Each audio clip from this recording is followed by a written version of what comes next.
Hi everyone, my name is Coach Alia and today I am going to tell you my story. So my memory verse comes from Daniel 6 verse 10 and it said, Daniel prayed giving thanks to his God. So our story is 3 times a day. The new King Darius sat on his throne and surrounded by servants. King Darius said, "These are my orders," he began.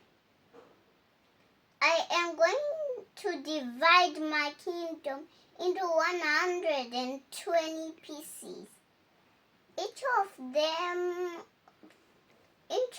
with prince to help me rule over them.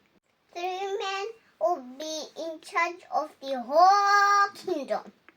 Daniel will be one of them." Daniel did his job very well, so the king planned to make him rule over the whole entire kingdom.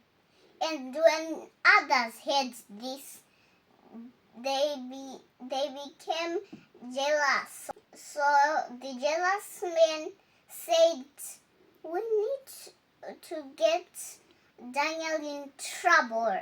We are going to find something wrong that Daniel did and report it to the king." So they were still thinking, but Daniel did nothing wrong. So they made some plans to get Daniel in trouble. Finally, they got a plan, and one man said, "I got a plan." And he gathered with the other jealous men, and then they went to the king.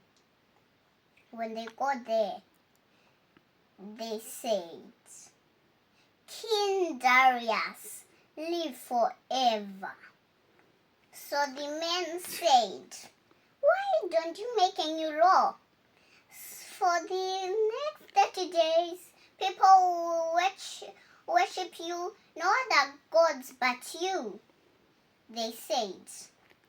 And King Darius knew that if he made a law, he couldn't change it.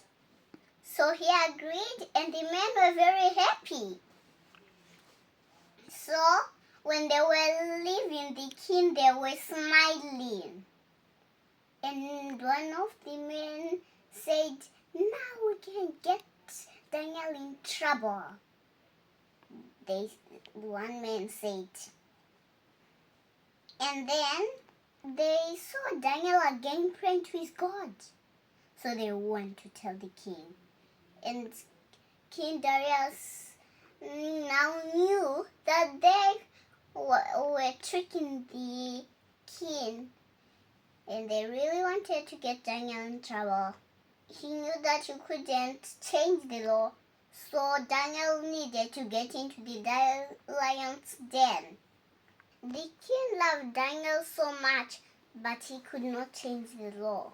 So he had to let Daniel go to the lion's den.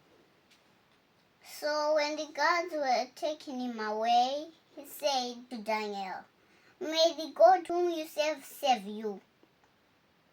So when it was time for bed, King Darius couldn't sleep.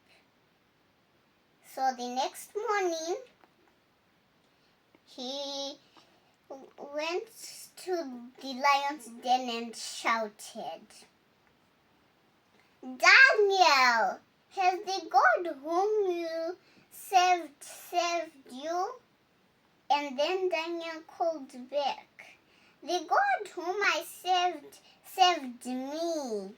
God sent his angel to shut the lions' mouths." King Darius ran back to his palace and wrote a letter. And the letter was saying, "Daniel's God rescues people. He rescued Daniel from the lion's den." So from that day on, King Darius was happy. The king's law couldn't stop Daniel from praying. The lions couldn't stop Daniel from also praying. God heard Daniel's prayer, and God will hear your prayer too. Bye.